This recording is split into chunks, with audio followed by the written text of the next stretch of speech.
Senhor, igreja. Glória a Deus. Louvado seja o nome do Senhor. Quem está alegre com o Senhor Jesus esta manhã, pelos feitos dele, pela sua misericórdia, pela sua graça, pelo seu amor. Glória a Deus. Desde os louvores, eu senti Deus falando tanto, confirmando, aquilo que Ele colocou no meu coração essa manhã. E a mim eu fui incumbida de falar hoje a respeito do profeta Elias. Que responsabilidade, né? Me sinto honrada, pastores, por essa confiança. Verdadeiramente honrada por essa confiança. E glorifico o nome do Senhor por todas as coisas. Eu já subi aqui emocionada, porque eu acho que essa história do Benjamim... A gente tem muitas histórias dramáticas. Eu brinco que a minha vida é quase uma novela mexicana. Meu nome, inclusive, é Débora Samara, se alguém não sabe, que eu já acho bem dramático, bem mexicano, né? Então, acho que tem uma veia aí de drama. Mas é impossível que a gente não escute aquilo que a gente passou e reviva os sentimentos, né? E eu passei tudo de maneira muito intensa, assim. Os detalhes, eles são muito impregnados. Eu brinco que eles são literalmente tatuados na minha alma. E passar por essas dores e contemplar a bondade de Deus, o sustento, a misericórdia, renovando as nossas forças, isso realmente não tem preço. E hoje, eu vou trazer um pouco de um tema que eu acho muito importante para a Igreja do Senhor. Se eu pudesse dar um título para essa palavra, seria Tesouros em Vasos de Barro. Vou falar um pouco sobre a fragilidade humana, contrastando com aquilo que o Senhor coloca nas nossas vidas. Com todo esse tesouro, todo esse poder que nós temos acesso por causa da graça e do Espírito do Senhor que habita em nós. Então, para iniciar, vamos ler aqui 1 Reis, capítulo 19, a partir do verso 3, apenas verso 3 e verso 4.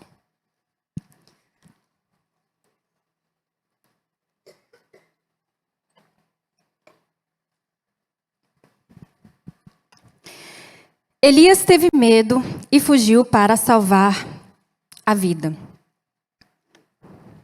Em Berseba de Judá, ele deixou o seu servo e entrou no deserto, caminhando um dia. Chegou a um pé de giesta, sentou-se debaixo dele e orou, pedindo a morte. Amém. Queridos, eu queria contextualizar um pouquinho, historicamente, de como estava a situação de Israel quando aparece esse profeta, que talvez seja um dos mais famosos, do Antigo Testamento, o profeta Elias.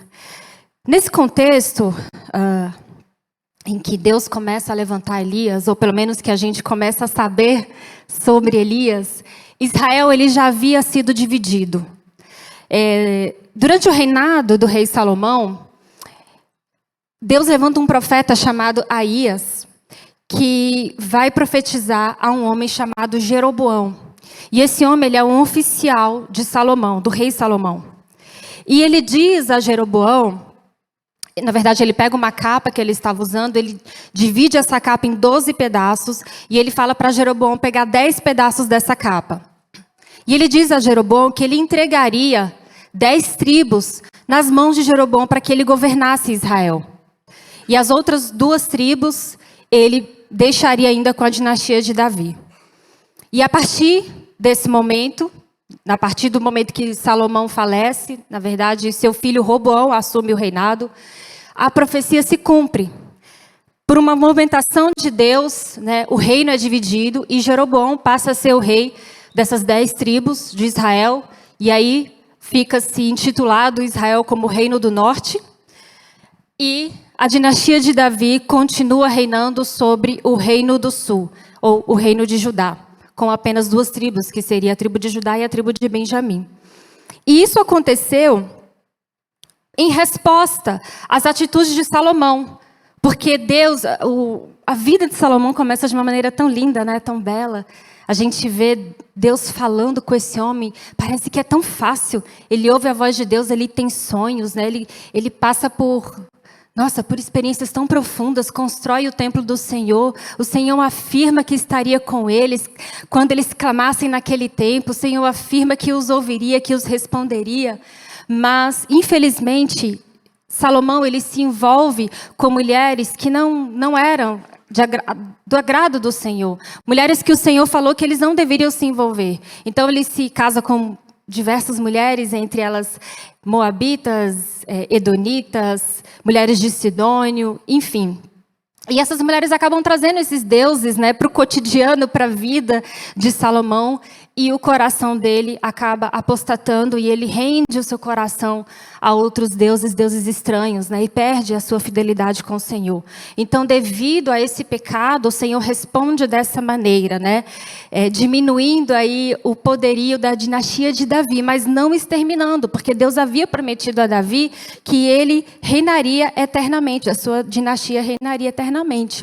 E quando Deus levanta Jeroboão, o profeta diz o seguinte: Jeroboão, se você andar em fidelidade, se você obedecer ao Senhor, se você prestar atenção nos estatutos, nos mandamentos, eu vou estabelecer a sua dinastia como reino perpétuo, assim como eu fiz com Davi. Eu vou te abençoar, eu vou te prosperar. E quando a gente está lendo esse texto, a gente pensa, uau, esse homem vai fazer o que é correto, né? Porque ele já teve aí o exemplo do outro. Sábio é aquele que não precisa aprender com os próprios erros, mas que aprende com o erro do outro. Mas, infelizmente, quando esse homem toma o poder, isso não acontece. Na verdade, ele pensa assim: quando o povo for a Jerusalém para oferecer adoração ao Senhor, pode ser que eles, por estarem em contato lá com a tribo de Judá, a tribo de Benjamim, acabem querendo voltar a estar debaixo do reinado, né, da dinastia de Davi. E aí eu vou perder o meu poder, que eu acabei de conquistar. Então, a gente percebe que aquela sede de poder, aquela vanglória, aquela soberba já alcançou tão rapidamente o coração de Jeroboão. Ele não entendeu que Deus fez uma vomitação espiritual para que o povo o quisesse como rei. Não foi o povo, o poder não estava no povo, não foi o povo que se levantou, mas Deus fez aquilo. E ele não entendeu isso. Então, o que ele fez? Ele mandou construir 2 bezerros de ouro e colocou um em Dan, ficava bem mais ao norte de Israel, e colocou outro na cidade de Betel, que ficava ali bem ao sul, bem quase próximo, muito próximo a Jerusalém.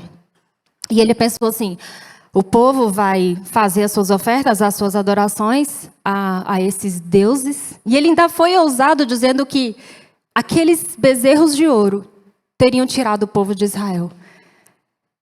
E aí, dessa maneira, ele queria garantir que continuaria reinando, que ninguém ameaçaria o seu poder. E a gente sabe que, a partir daí, todos os reis de Israel, os 19 reis que Israel, o reino do norte, teve, nenhum fez aquilo que o Senhor aprovava. Não houve um rei sequer que teve o seu coração voltado em fidelidade, em amor a Deus. E bem como Jeroboão, surge a figura de Acabe. Os reis de Israel não tiveram uma dinastia como houve nos reinos do sul. Houve muitas conspirações, assassinato, outros querendo tomar o poder. Então, Acabe, ele surge numa situação em que ele já era o 7º rei de Israel. E ele veio depois de seu pai, o rei Onri, né, que tomou também o poder através de conflitos.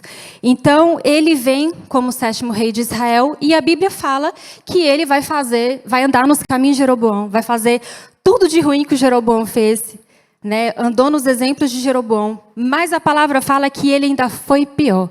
Esse homem conseguiu ainda ser pior do que Jeroboão. Por quê? Porque ele se casa com uma mulher chamada Jezabel, que era filha do rei de Sidom, e essa mulher era uma sacerdotisa de Baal, devota de Baal, e ela traz o culto a Baal para Israel, né? E eles levantam altares, eles levantam templos, e ele permite que o povo se desviasse ainda mais. O pecado de Acabe foi cooperar para que esse espírito de apostasia se estabelecesse e se enraizasse ainda mais no coração dos israelitas.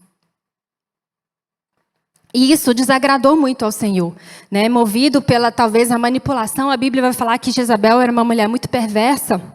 Inclusive, o nome Jezabel, eu creio que nem era o nome dela de fato, porque Jezabel significa monte de esterco.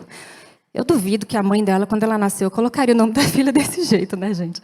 Então, eu creio que é uma alusão àquilo que os escribas, né, os judeus que foram contar a história, pensavam sobre essa mulher. Eles tinham tanta ojeriza de Jezabel, eles tinham tanta raiva, eles tinham tanto, talvez, nojo mesmo dela, que chamavam ela dessa maneira. Por conta da sua manipulação, da sua perversidade, né, de tudo que ela influenciava também, né? Porque Acabe tinha uma escolha, tinha livre-arbítrio, mas tudo que ela influenciava ele a fazer e como ela influenciou para o mal o povo de Israel. E Elias, ele surge nesse contexto de decadência moral, de decadência espiritual, de apostasia. E ele acaba surgindo nesse contexto lá no capítulo 17. E Elias, ele já chega chegando, porque ele mostra que ele não veio para brincar. Elias, ele chega para dizer, até através do nome dele, que Deus não é Baal, Deus é o Senhor. Porque o nome de Elias, ele é Eliuá, que significa meu Deus é o Senhor. E ele é uma alusão ao tetragrama Yud, Rei, Vav, Rei, ou YHVH, ou YHWH, né, que é o nome de Deus. E no nome de Elias está inserido o nome de Deus. Então, com a sua identidade, ele já proclama, Deus é o Senhor, não há outro Deus. Isso já me ensina algo muito profundo, porque eu entendo que o meu viver, a minha identidade, a maneira que eu ando, a maneira que eu penso, a maneira que eu trato as pessoas, na rua, no trânsito, na igreja, no trabalho e também na minha família. Porque às vezes na família a gente acha que a gente já me conhece. Não, mas eu preciso refletir, eu preciso proclamar o nome de Deus, o Rei a quem eu sirvo, na minha identidade, em tudo que eu sou, em tudo que eu faço. E quando Elias ele chega diante de Acabe, ele diz exatamente o seguinte: juro pelo nome do Senhor, isso aqui é o capítulo 17, verso 1. Juro pelo nome do Senhor, o Deus de Israel a quem sirvo, que não cairá orvalho nem chuva nos anos seguintes, exceto mediante a minha palavra. Uau! Que poder, que ousadia, que homem que andava debaixo, né, de uma unção, de um governo, de uma missão tão importante. E eu gosto quando Elias fala o seguinte: pelo nome do Senhor, o Deus de Israel, a quem sirvo.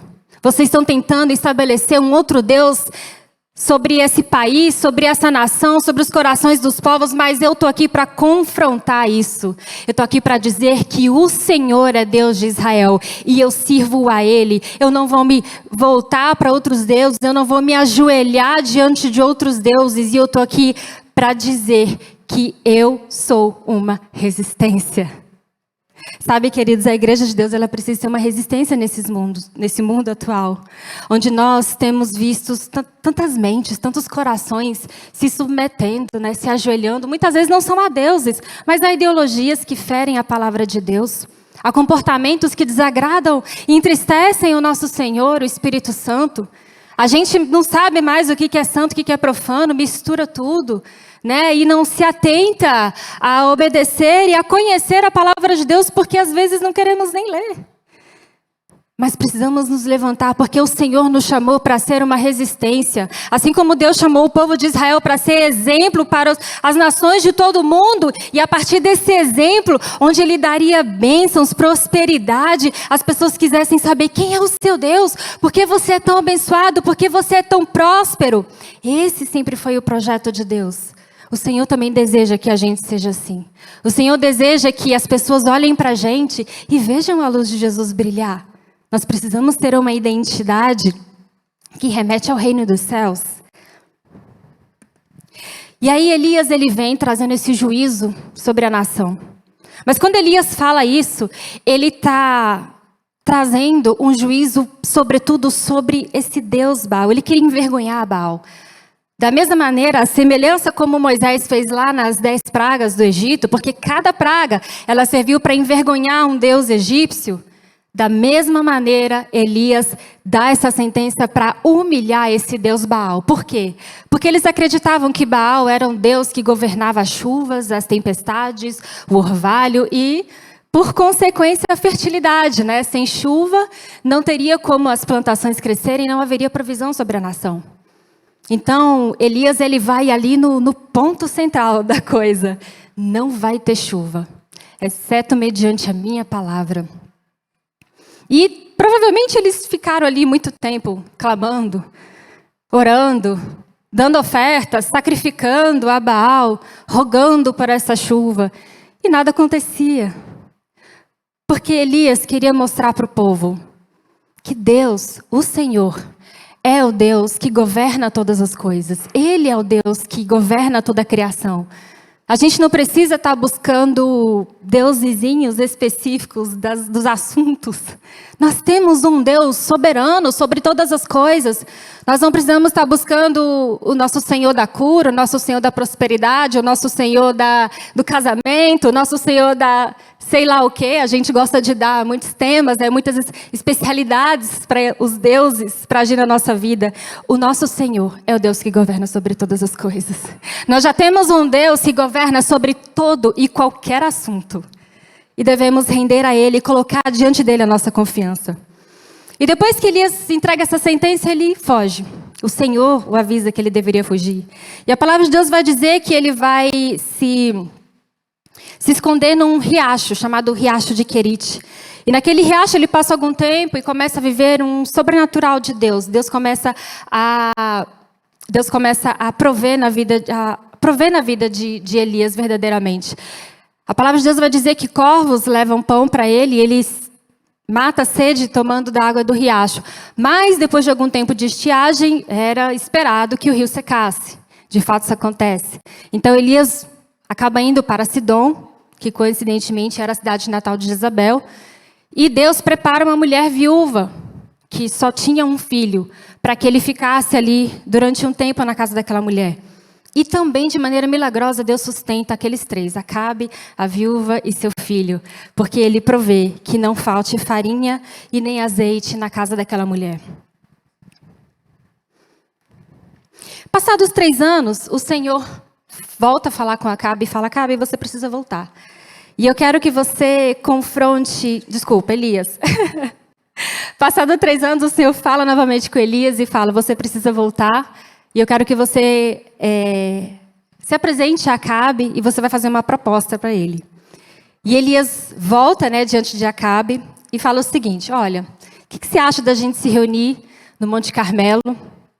E lá nós vamos oferecer 2 holocaustos, um para Baal e um para o Senhor. E aquele que responder com fogo, esse é o Deus, o verdadeiro Deus, o Deus de Israel. E Acabe aceita a proposta, ele leva os 450 profetas de Baal, que comiam a mesa de Jezabel, os 400 profetas de Aserá também, que estavam ali em Israel. E os profetas de Baal iniciam o processo, eles fazem um altar, eles sacrificam um novilho e eles começam a clamar para que Baal mandasse fogo e consumisse esse holocausto. Acontece que muitas horas se passaram e é claro que nada aconteceu, porque Baal é um deus falso. E eles começaram a dançar, a gritar, a clamar, a se cortar, querer chamar a atenção, mas nada aconteceu. A ponto de Elias começar a zombar desse povo. E depois, quando chega a vez de Elias, ele primeiro conserta o altar do Senhor, que estava em ruínas, mostrando tanto que o povo havia abandonado o seu Deus. Ele levanta 12 pedras, que representariam as 12 tribos de Israel. Ele manda cavar uma vala ao redor, ele coloca o novilho sacrificado ali em cima daquele altar, e ele manda colocar água por 4 vezes, e ele faz apenas uma oração. E o Senhor responde imediatamente. O Senhor envia um fogo do céu, que foi capaz não só de consumir aquela oferta, mas ele consumiu, a Bíblia fala que ele consumiu todo aquele altar, até as pedras foram consumidas pelo fogo que o Senhor mandou. E naquele momento, o povo começa a gritar: o Senhor é Deus! O Senhor é Deus! Aleluia! E a palavra de Deus vai dizer, então, que a população, devia ter muita gente ali, né? Que a população prende os profetas de Baal, leva eles até um rio chamado Quizon, e eles são assassinados ali. O povo faz um juízo contra aqueles profetas. Uau! Que história! Que história! Que homem ousado! Que homem que anda debaixo de uma unção, que intimidade. Será que alguma coisa nessa terra poderia afetar Elias? Será que alguma coisa poderia fragilizar Elias nessa terra? Esse homem, um homem que tem muita intimidade, ele verdadeiramente é um chegado de Deus. Mas a palavra de Deus fala que depois de uma ameaça de Jezabel, ele teme e ele foge. Mas como assim? Um homem que fala, vai parar de chover, para de chover. Vai voltar a chover, volta a chover. Traz provisão, vive em milagres sobrenaturais. Um homem que orou e o Senhor mandou fogo do céu. Esse homem está fugindo de uma mulher. Temendo uma ameaça de uma mulher. Como assim? Não faz sentido para mim Elias ser afetado, estar fragilizado dessa maneira. Um homem que faz tantos feitos maravilhosos. Queridos, o espírito de Jezabel, ele vem agindo até hoje nas nossas vidas como um espírito de manipulação, um espírito de intimidação. O espírito de Jezabel é aquele espírito das notícias difíceis, sabe, dos anúncios de tragédia, daquilo que traz medo ao nosso coração, daquilo que faz a gente parar de acreditar no amanhã, daquilo que faz a gente às vezes até duvidar do poder de Deus, até do amor. Nossa, essa ameaça veio sobre a minha vida, mas eu sou servo. Eu trabalho para o Senhor, eu estou gastando a minha vida com Ele. Eu dei a minha vida para o Senhor, isso não faz sentido, Ele deveria me proteger. É assim que Deus me responde. O espírito de Jezabel age nas nossas vidas para tentar afastar o nosso coração do nosso Deus. Para tentar desacreditar da proteção, do cuidado, da misericórdia, da graça que Ele vem nos envolvendo todos os dias. E sabe o que eu entendo com isso, queridos? Elias era humano. Elias era humano. E não obstante Elias ser um homem que fazia tantos feitos maravilhosos, coisas que a gente jamais viu novamente aqui na palavra de Deus. Não que seja impossível, Deus ainda pode usar os seus servos e fazer qualquer coisa de acordo com a vontade dele. Mas como que a gente... Isso não entra na nossa cabeça, como um homem que foi usado tão poderosamente por Deus, está fragilizado dessa maneira, está com medo, quer fugir. Mas aí eu me lembro que Elias era humano. E enquanto humano, nós vamos viver sempre essa dualidade de, principalmente não quando estamos em Cristo, de viver o sobrenatural. Mas ainda assim, termos que lidar com as nossas fraquezas, com aquilo que é inerente à nossa condição de humano. Enquanto humanos, nós não estamos completamente protegidos das fraquezas da humanidade, inerentes à humanidade. A gente pode até não estar vulnerável, mas a gente não está completamente protegido. Porque nós temos emoções. E muitas vezes, dependendo da situação, dependendo do nosso ponto fraco, dependendo da notícia, dependendo do que é, isso pode nos abater de uma maneira muito profunda. E é interessante porque... Mas será que Elias não creu que Deus poderia salvá-lo, Deus poderia livrá-lo?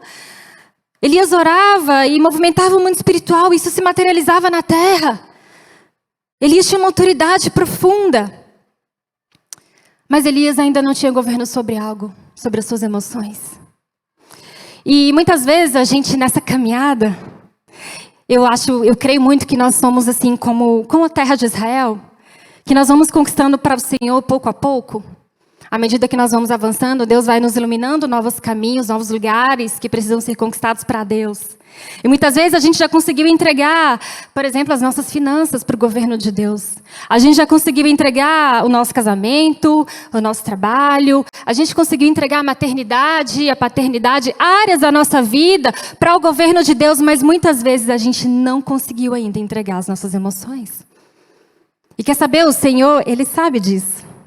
E Ele vai trabalhar para que a gente consiga, Ele vai trabalhar para cooperar conosco, para que a gente consiga entregar isso. E muitas vezes é por esse motivo que Deus permite ameaças, que Ele sabe que quando a gente chega lá, a gente está caminhando, estou bem, estou forte, estou com o Senhor, e de repente você se olha e fala, uau, eu não sabia que ainda tinha essa fragilidade dentro de mim. O Senhor não te mostra fragilidades para te expor, para te envergonhar, mas para falar, filho, eu sabia. E eu te trouxe aqui nesse momento, que eu te coloco nu diante de mim, que eu te exponho a tua fragilidade, porque eu quero te curar. Eu não quero te expor, eu não quero te envergonhar, eu quero te curar. Esse é o projeto de Deus para as nossas vidas. Sabe, lá em 2 Coríntios, capítulo 12, Paulo vai dizer algo muito lindo. Tem uma história de Paulo muito linda, isso me toca muito. Ele vai rogar ao Senhor para que tirasse o espinho da carne dele. E quando ele clama ao Senhor por isso, o Senhor diz que a graça bastava para Paulo. Ele não precisava tirar o espinho. Ele poderia conviver com o espinho desde que ele estivesse debaixo da graça de Deus. E eu confesso que por muito tempo eu não ficava feliz com esse verso. Eu confesso que quando eu lia ele, eu falava assim, Senhor, isso para mim parece um prêmio de consolação. Eu não acho bom negócio a gente ficar com espinho e só trazer a graça. Eu confesso que eu não entendia isso. Até que um dia, numa experiência pessoal, numa dor, Deus sempre trabalha com a gente através das dores, né? Por isso que a gente precisa se alegrar nelas. O Senhor me levou a esse texto e eu estava fazendo um clamor ali ao Senhor e era a respeito do Benjamin. Benjamin já tinha nascido, era bebezinho. E o Senhor falou, a minha graça te basta. E eu falei, como assim, Senhor? Você não vai me responder? Sou tua serva. Eu te sirvo há tanto tempo. E o Senhor falou, a minha graça te basta, mas filho, eu quero que você entenda qual é o poder da minha graça, porque você nunca entendeu. Você me serve há tantos anos e você nunca entendeu o que é a minha graça te basta. E naquela noite o Espírito Santo me levou a entender que a graça não é um prêmio de consolação. A graça é todo o empoderamento, é toda a força, é toda a capacidade, é toda a habilitação que eu preciso para vencer as minhas guerras, para vencer as minhas lutas, para vencer as minhas dores. Não, deixa eu te tirar aqui do mundo de Nárnia, da Disney. Deus não vai te livrar de todas as dores, tá?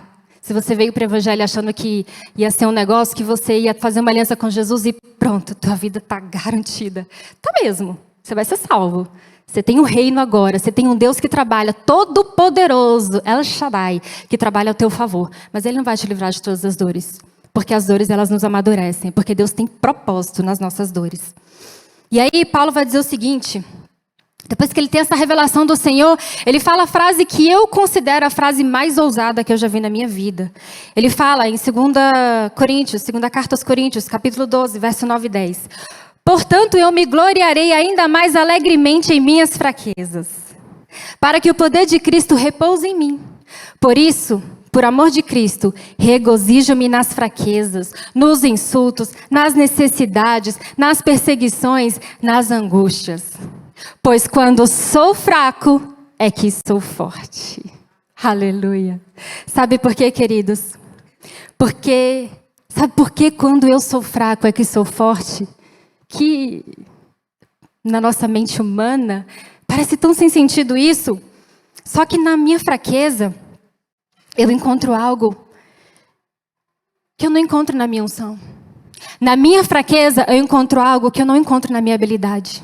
Na minha fraqueza, eu encontro algo que eu não encontro na minha capacitação. Na minha fraqueza, eu encontro graça. Na minha fraqueza, eu encontro misericórdia. Na minha fraqueza, eu encontro o sobrenatural de Deus e eu tenho um encontro com o Abba, o paizinho, aquele que me pega no colo, aquele que me conforta, aquele que me consola.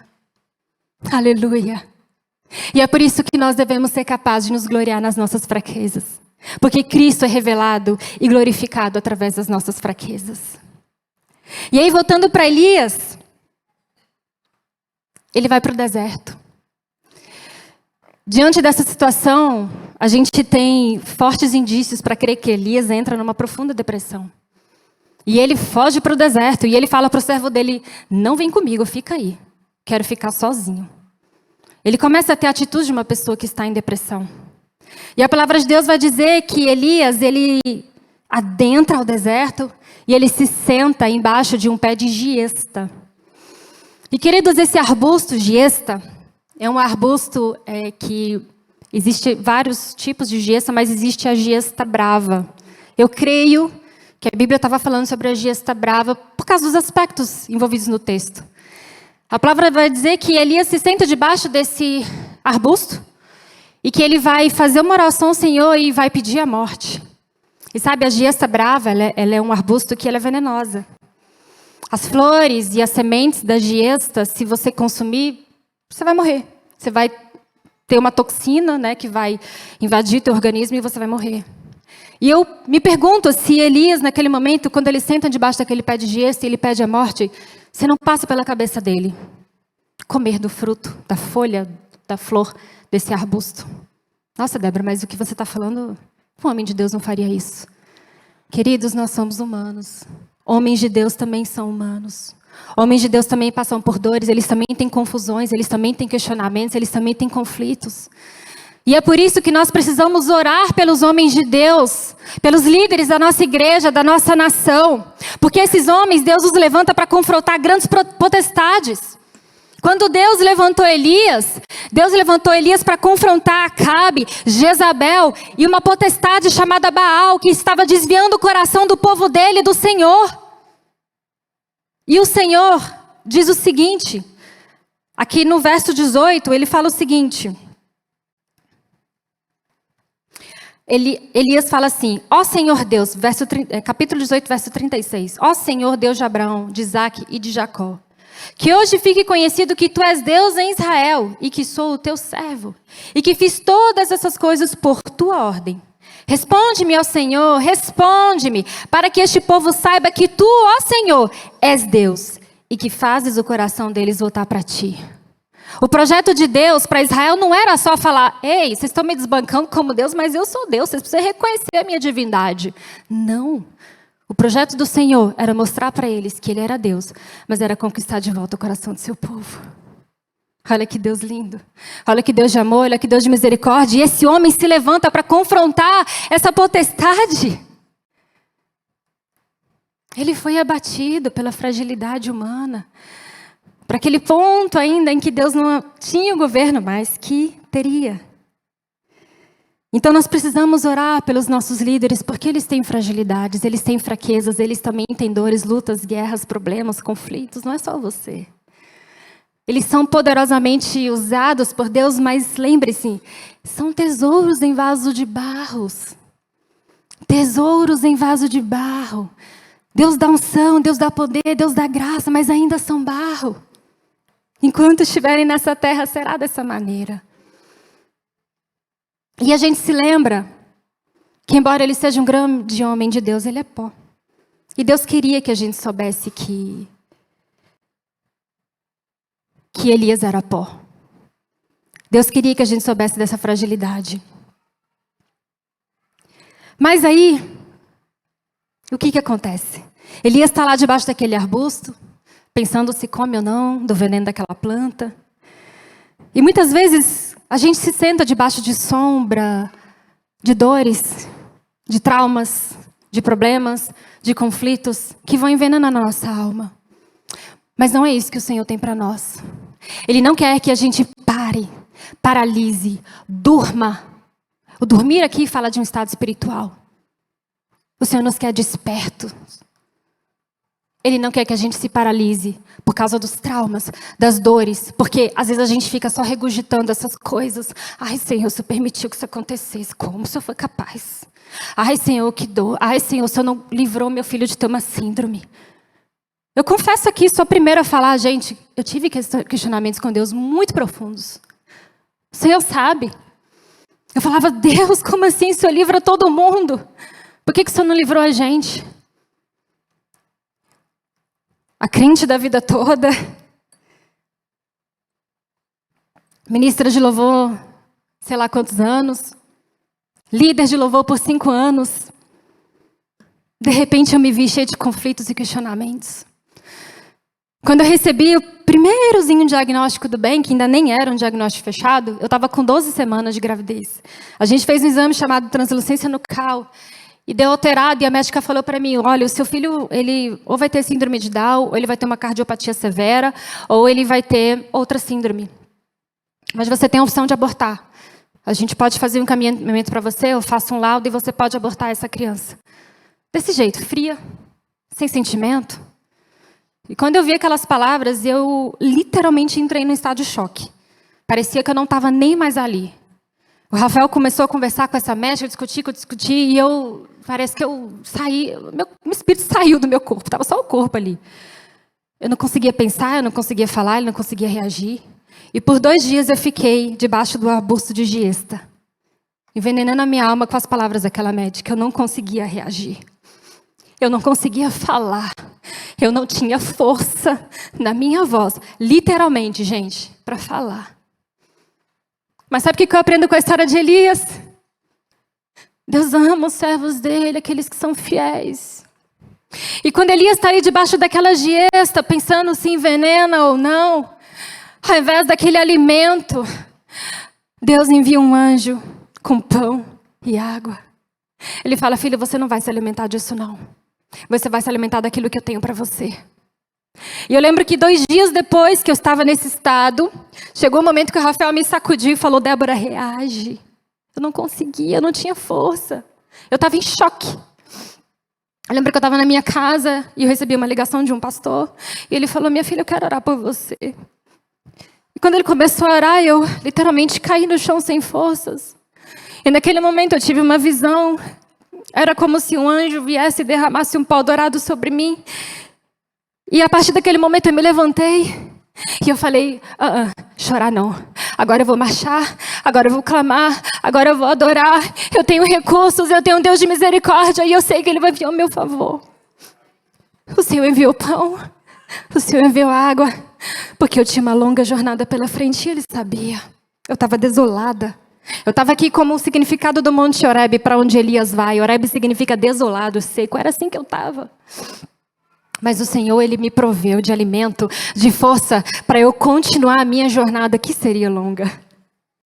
E a Bíblia vai falar que Elias, ele anda ali por 40 dias e 40 noites, e ele chega, então, ao Monte Horebe.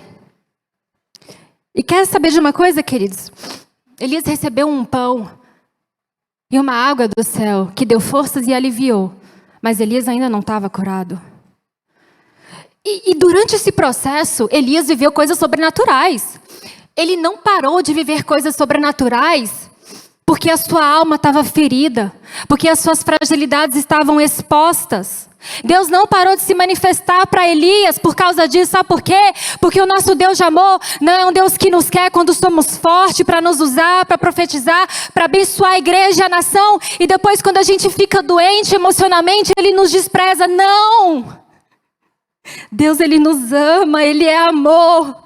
Ele celebra a nossa força, Ele celebra a nossa conquista. Mas na nossa fragilidade Ele é pão, Ele é presença. Ele é um Deus que levanta, Ele é um Deus que fortalece, Ele é um Deus que derrama graça e misericórdia. Você pode adorar a Deus por isso. Aleluia.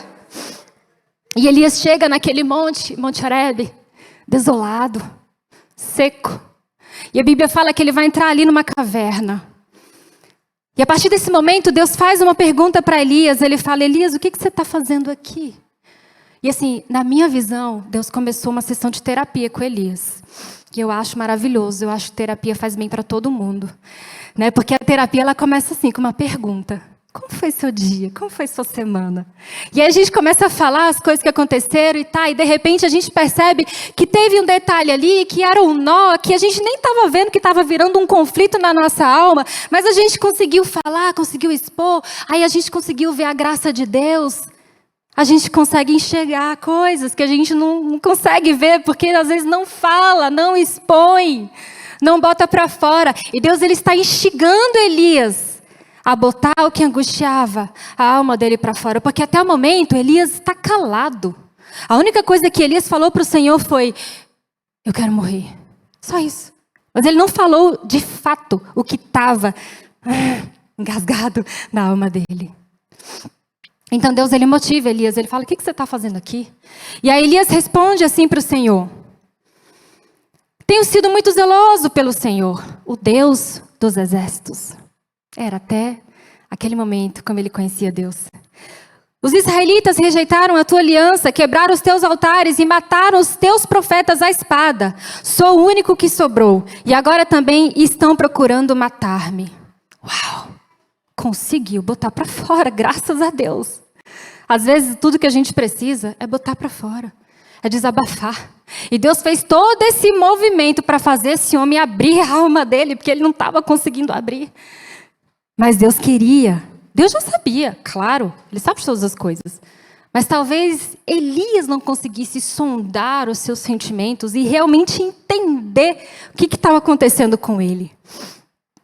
E aí, Deus não responde a Elias. Ele fala o seguinte: sai da caverna porque o Senhor vai passar.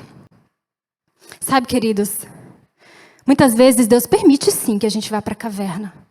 Deus sabe que às vezes a gente precisa de um tempo, de uma pausa. Não é pecado, não é errado. Somos humanos. Ele lembra que nós somos pó, frágeis, tesouros em vasos de barro. Ele sabe disso.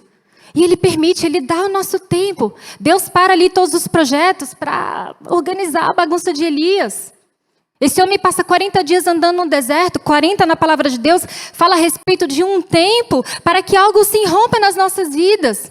Os filisteus passam 40 dias afrontando o povo de Israel. Quando chega Davi, Jesus passa 40 dias no deserto, jejuando antes de começar o seu ministério. Um tempo para que algo se irrompa. E Deus espera. Deus não vai jogar Elias fora, Deus não vai jogar você fora. Porque em algum momento houve uma dor na sua vida que te fragilizou, um trauma que te fez achar que acabou o jogo para você. Não. Ele te ama, Ele te quer. Você é importante na obra dEle.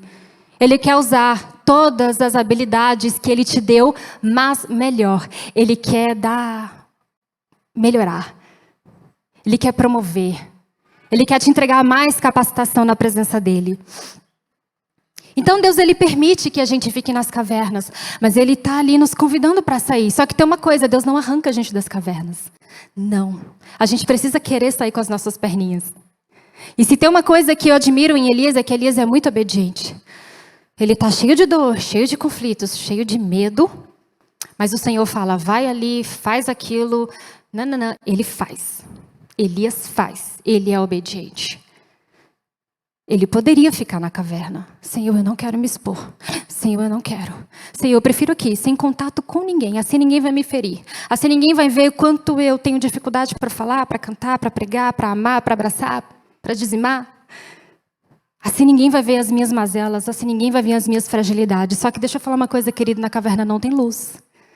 Na caverna não tem lugar para expandir. Na caverna não tem lugar para crescer. Na caverna também não tem propósito de Deus. Deus estava falando para Elias, olha só, eu ainda tenho uma missão para você, não acabou ali. Só que você precisa sair desse lugar. Esse é o meu projeto para você, mas você ainda tem livre-arbítrio, você pode querer ficar. Deus fala assim com a gente, mas Ele continua em amor nos convidando. Deus não quer que a gente fique nas cavernas, Ele respeita um tempo lá, mas não é para morar. Não é para morar. E aí, quando Elias decide sair da caverna, acontecem 4 eventos muito interessantes. A palavra de Deus vai dizer, antes mesmo que ele saia, que primeiro passa um vento muito forte. E esse vento ele é tão forte que ele divide montes e ele esmigalha rochas. Tamanho é o vento que passa. E depois do vento vem um terremoto muito forte. E depois do terremoto vem um fogo violento. Mas a Bíblia vai falar que Deus não estava em nenhum desses eventos da natureza. A Bíblia vai dizer que depois vem na minha versão fala uma brisa, o murmúrio de uma brisa suave. Mas no hebraico, não é brisa, no hebraico é kol demamar dak, uma voz suave e mansa. A Bíblia fala que é uma voz suave, mansa, que vai manifestar a presença de Deus ali. Eu tenho para mim, queridos, que esses eventos da natureza foi Deus expondo para Elias o estado espiritual, o estado da sua alma, como ele estava por dentro. Elias, você está cheio de vento, você está cheio de terremoto, você está cheio de confusão aí. Eu não estou nisso, filho. Não é isso que eu tenho para você, meu filho. Eu tenho para você um lugar de descanso, um lugar de paz. Eu tenho para você uma voz suave. Elias pôde encontrar esse lugar de descanso e eu creio que a partir daquele momento, o governo do Senhor também estava sobre as emoções de Elias. A obra foi completada ali na vida de Elias. E Elias, ele sai e Deus agora vai responder todo aquele questionamento que ele fez. Às vezes a gente tem a impressão de que Deus ignorou Elias, mas ele não ignorou. Ele responde pontualmente, dando missões para Elias. O Senhor dá missões para Elias. Ele fala, você ainda tem muita coisa para fazer, Elias. Você tem homens para ungir, reis para ungir. Você tem sacerdotes para ungir. Você ainda tem muita coisa para fazer, Elias. Não pense que acabou.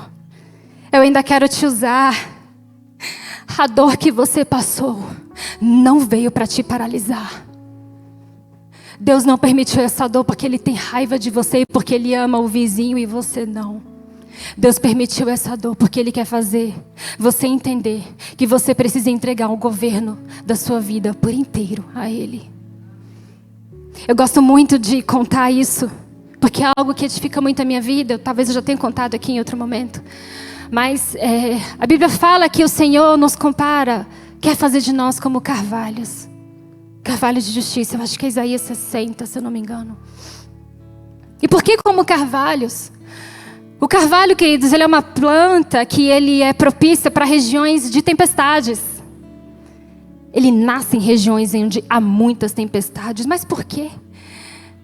Porque a ciência vai explicar que a cada tempestade que aquele carvalho vai passando, ele vai aprofundando as suas raízes. Ele vai se agarrando naquela terra, ele vai crescendo para baixo. E sabe, aquelas tempestades, elas não conseguem arrancar aquele carvalho, porque ele vai se aprofundando. Só que tem um detalhe, quanto mais ele aprofunda as raízes dele, mais nutrientes nobres ele consegue absorver. Então ele fica forte, ele fica robusto. E não é à toa que carvalho é um símbolo de sabedoria, de força na palavra de Deus. Deus quer, Deus permite, Deus até planeja tempestades na sua vida e na minha. Não é para nos arrancar e nos fazer morrer. É para que a gente se aprofunde na presença dEle, se humilhe, cresça para baixo. Na dependência dEle, crendo no amor, na fidelidade. Eu passei muitas dores na minha vida. Um dia eu venho aqui contar o testemunho, tem mais coisas. E eu me vi um dia como Elias, incrédula, conflituosa. Mas o Senhor não me condenou por isso. Ele me amou. Ele me entregou pão. Ele me fortaleceu. E Ele me fez entender aquilo que eu não enxergava. Não acabou. Não acabou porque você passou um divórcio. Não acabou porque você sofreu um trauma. Não acabou porque quiseram paralisar o teu ministério, o teu chamado. Deus tem um projeto na sua vida. Deus tem um propósito para você. Levanta e anda, come do pão que Ele tem te oferecido diariamente, bebe dessa água que é fonte de vida em nós. Levanta, anda, porque a sua jornada é grande. Aleluia. Eu quero pedir à igreja que se levante, vamos nos colocar de pé. Eu queria entoar uma canção que fala a respeito dessa entrega e desse amor.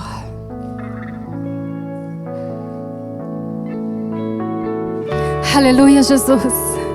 Obrigada, Senhor. Obrigada pelo seu amor. Obrigada porque o Senhor nos fortalece.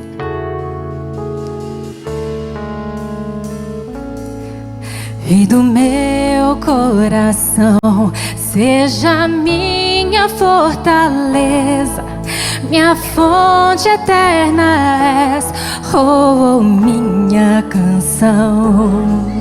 Rei do meu coração, seja o meu esconderijo, razão do meu viver, oh, minha canção.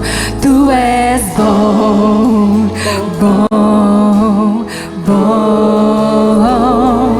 Tu és bom, bom, bom. Tu és bom, bom, bom. Declare: tu és bom, bom, bom. Rei do meu coração, seja a minha fortaleza, oh, minha canção. Rei do meu coração, seja o fogo, oh, aleluia, a voz a ecoar, oh, minha canção.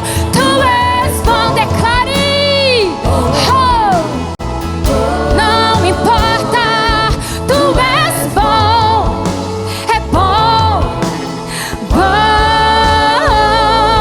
tu és bom, bom, bom, tu és bom, Ele é bom, Ele é bom. Tu não me deixarás, não me deixarás. Declare isso com toda a força do seu ser. Tu não importa a dor, não importa o problema, não importa o conflito, não importa a tristeza, não importa a notícia, não importa a tragédia, não importa o que o mundo diz, importa o que a palavra de Deus fala a teu respeito, e Ele não te deixará.